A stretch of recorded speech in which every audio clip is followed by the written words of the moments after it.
Anda kembali bersama kami di Kompas Petang. Saudara, KSP Muldoko melayangkan somasi dan bantahan terhadap tudingan Indonesia Corruption Watch terkait hasil paparannya yang menyebut bahwa ada keterkaitan antara Muldoko dan putrinya dengan produsen ivermectin.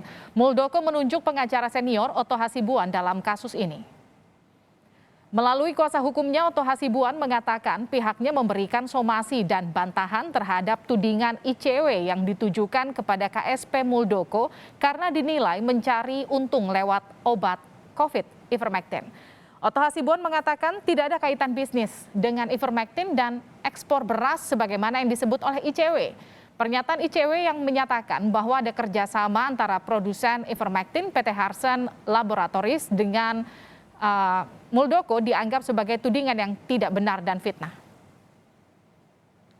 Dan karenanya bertindak untuk namanya Pak Muldoko, dengan tegas menyampaikan bantahan dan sekaligus somasi terbuka terhadap ICW dan atau kepada saudara Egy Prima Yoga sebagai berikut. Satu, bahwa klien kami Bapak Jenderal Muldoko tidak memiliki kaitan dan tidak memiliki hubungan hukum apapun dengan PT Harsen sebagai produsen ivermectin. Bisa tegaskan ini. Pak Muldoko tidak mempunyai hubungan apapun dan tidak mempunyai hubungan hukum apapun dengan PT Harsen.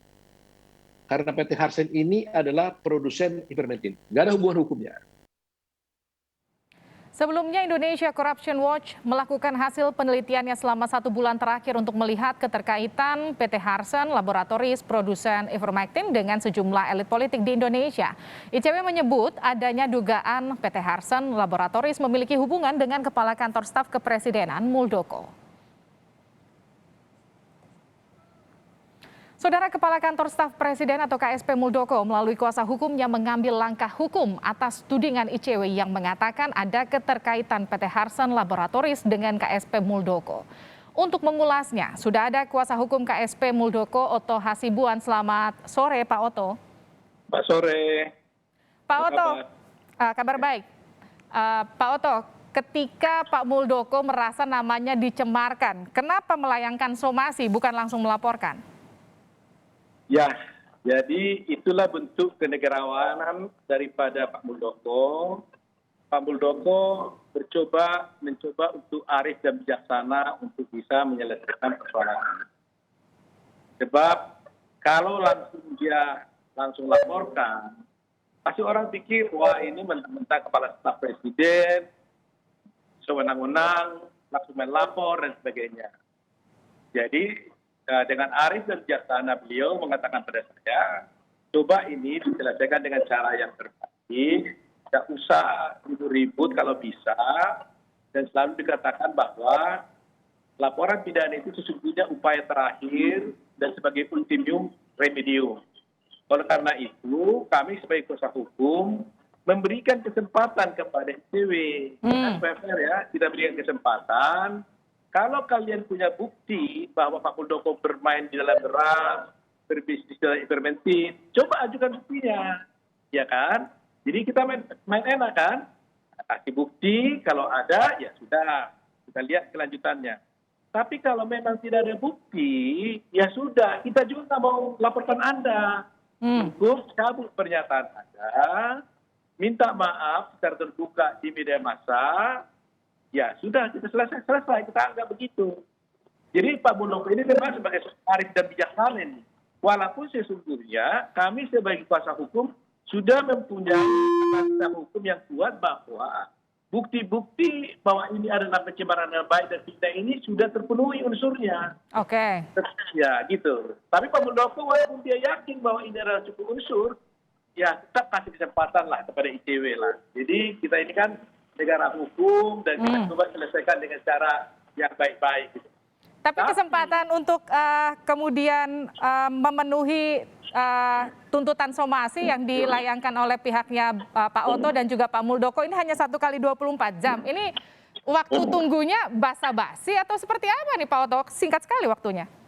Bukan, sebenarnya kan gini, kalau ICW itu sudah punya bukti, sekarang ini juga kan langsung bisa di-share kepada saya kan. Kirim surat ke saya pakai WA cukup, atau ngomong di media kalau ini buktinya. Ya kan cukup kan, nggak terlalu lama kan. Kenapa dia harus kumpulin bukti? Katanya kan sudah meneliti hal ini selama 1 bulan. Oke. Ya kan? Kalau dia meneliti bukti selama 1 bulan, berarti dia sudah punya bukti. Nah kalau dia punya bukti, tinggal kirim aja ke media, kirim kepada saya, selesai kan kalau memang itu terbukti. Jadi tidak perlu waktu sampai berminggu-minggu gitu loh.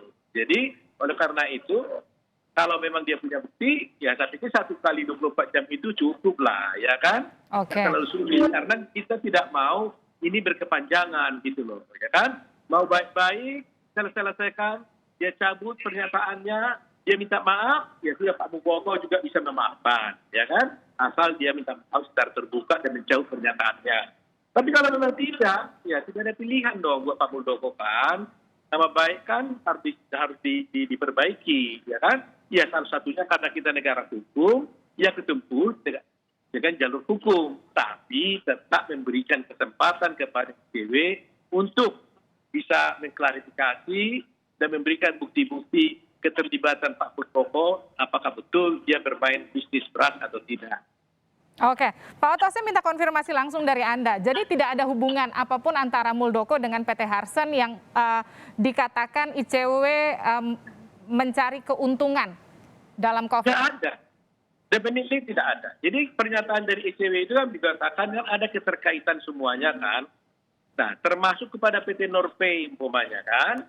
Dikatakan Norpay itu melakukan kerjasama dengan HKTI, di mana HKTI ini ketuanya adalah Pak Muldoko. Oke. Dalam hal ekspor beras. Nah ini fakta ini nggak pernah ada. Kok bisa-bisanya ICW mengarang cerita ini? Nah jadi itu saya katakan dengan mudah sebenarnya. Kalau ICW punya bukti, ya tinggal tunjukkan aja.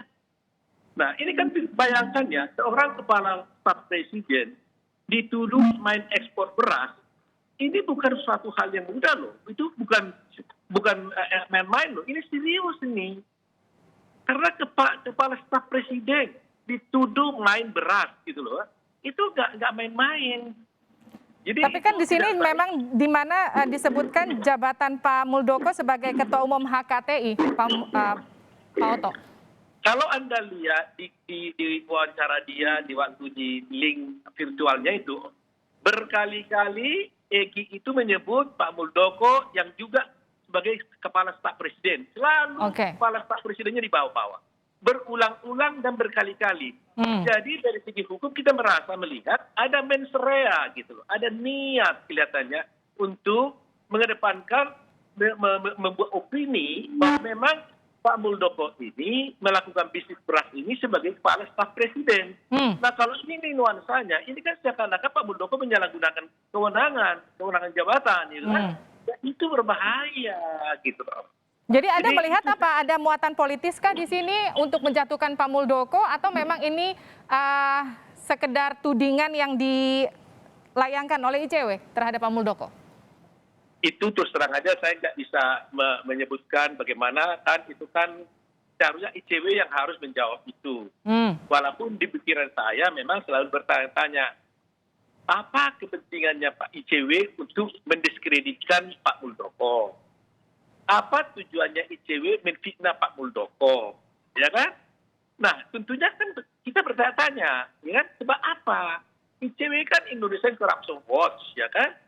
Tentunya kan melihat hal-hal, ini corruption loh, Indonesian Corruption Watch, melihat ada hal-hal yang ada berbau korupsi. Jadi kalau ICW berbicara tentang hal ini kan di benak orang, seakan-akan Pak Muldoko ini terkesan terbawa korupsi. Penyalahgunaan wewenang kan bagian dari korupsi, Pak Oto. Justru itulah saya katakan, makanya Pak Muldoko tidak boleh membiarkan ini begitu saja. Jadi itu sebab saya katakan tadi, sebenarnya Pak Muldoko ini begitu arif dan bijaksana. Walaupun sudah dihantam dengan isu begitu, dia masih tenang. Dia minta saya kasih kesempatan Pak Oto pada mereka. Biar siapa tahu mereka ada bukti, biar puas dia. Kasih kesempatan untuk membuktikan gitu loh. Nah, jadi sekaligus kita juga ingin membuktikan pada masyarakat bahwa apa yang dikatakan ICW itu adalah tidak benar. Oke. Ya, Pak Muldoko tidak melakukan hal seperti itu. Gitu. Oke, Pak Oto, ini saya bacakan ada beberapa hal yang saya temukan dari hasil konversinya ICW. Ada yang disebutkan soal Sofia. Ini kan juga menjabat sebagai Wakil Presiden PT Harsen sebagai distributor dari Ivermectin. Ini kan juga disinyalir sebagai Direktur dan juga pemegang saham PT Norpay, di mana pemilik saham mayoritasnya ini Joanina yang merupakan anak dari Muldoko. Ada nggak konfirmasi dari Pak Muldoko? Ada kaitan antara Joanina kah dengan Sofia yang disebut juga oleh ICW? Jadi narasi inilah yang dimainkan oleh ICW secara salah membentuk opini. Jadi begini ya, berdasarkan keterangan pers daripada ICW sendiri, Sofia itu bukan direktur atau wakil direktur dari PT Harsen. Itu keterangan pers sendiri, Pak. Coba Anda perhatikan itu. Oke. Dia tidak ada nama. Oke. Sofia memang benar adalah direktur daripada PT Norpay. Oke. Dan kebetulan anak Pak Muldoko memang adalah pemegang saham di PT Norpay. Tetapi PT Norpay itu tidak ada kaitannya dengan PT Harsen. PT Norpay tidak ada hubungan bisnis dengan Ivermectin. Norpay adalah perusahaan IT dan tidak ada kaitannya dengan ekspor beras. Gitu. Oke. Jadi karena ini dikaitkan sama dia saja gitu loh. Jadi dua hal yang terpisah. Muldoko punya anak berbisnis itu sah-sah saja, itu haknya dia sebagai warga negara toh. Nah, tapi tidak berarti karena umpamanya Sofia ada di sana dan Sofia tidak ada kaitannya dengan Harsen menurut si ICW. Nah, terlepas dari itu, dia tidak bisa langsung mengkaitkan gitu loh, ya kan? Nah, yang pasti Norpay adalah perusahaan IT di mana tidak pernah berbisnis beras dan tidak pernah berbisnis Ivermectin dan tidak pernah terkait dengan hal-hal Ivermectin. Oke. Jadi gimana keterkaitannya Pak Muldoko dengan anaknya Pak Muldoko? Cuma ini kan nuansa ini dikaitkan dia dan dia menarik kesimpulan sendiri dengan keterkaitan dia itu. Ini yang berbahaya. Ya kan? Jadi kan di sini benang merahnya adalah Sofia yang terkait dengan Norpay dan juga terkait dengan Joanina yang diduga ICW kemudian juga menyangkutkan nama Pak Muldoko dalam bekerja sama. Waktu disitulah fitnah itu terjadi. Katakanlah seandainya pun benar, saya nggak tahu Sofia itu ada kaitan dengan Harsen, seandainya. Oke? Nah, Sofia kebetulan adalah direktur daripada Norpay. Oke. Pertanyaan kita, apakah PT Norpay, kan itu persoalannya kan, apakah PT Norpay pernah melakukan bisnis Ivermectin atau tidak? Kalau Sofia melakukan bisnis, itu urusan Sofia. Tapi apakah PT Norpay pernah berbisnis Ivermectin? Kan tidak. Kedua, PT Norpay itu tidak pernah berbisnis beras. Jadi dari mana kata-kata ICW kok melompat gitu loh. Tiba-tiba sekonyong-konyong, nggak ada angin, nggak ada hujan, menuduh Pak Muldoko itu berbisnis beras gitu loh. Oke. Apa? Gimana keterangan dia itu? Dari mana ujungnya? Dan menyebutkan pula itu adalah kerjasama antara Norpay dengan HKTI di mana Pak Muldoko sebagai ketua umum. Di mana ada kaitannya ini? Nggak ada urusannya. Boleh cak KTI. Pernah nggak melakukan bisnis dengan Norpay? Nggak ada. Jadi ICW hanya mengambil kesimpulan dari diagram-diagram yang dia buat. Dia membuat suatu semacam halusinasi. Ditarik-tarik benang merah sebagai seakan-akan itu benar. Padahal ini kan bukan mengenai soal kesimpulan. Ini kan bukti hukum. Kalau dia menuduh orang, harus ada bukti hukumnya. Ya kan? Kalau bicara benang merah, saya juga bisa benang merah. Saya juga bisa bilang bahwa saya ada hubungannya dengan Adam dan Hawa. Ya kan? Adakah tarik kemana-mana kan bisa kan? Oke. Kan begitu. Ini artinya dari jam 2 siang tadi sampai jam 2 siang besok, jika memang akhirnya ICW juga tidak melakukan konferensi pers untuk meminta maaf secara terbuka sesuai dengan harapan, akhirnya langsung dilaporkan, begitu Pak Oto? Ya, saya kira saya akan berkonsultasi dengan Pak Muldoko. Saya yakin Pak Muldoko akan menempuh jalur hukum kalau dia tidak mau. Karena dengan dia tidak mau, padahal dia tidak bisa membuktikan, maka itu membuktikan dia sungguh-sungguh memfitnah Pak Muldoko. Kan kita kan Baik. kesempatan. Oke, Gitu, ya? kita tunggu Oke, nanti ya. besok jam 2 siang. Terima kasih Pak Baik, Oto Hasibuan, kuasa baik. hukum KSP Muldoko.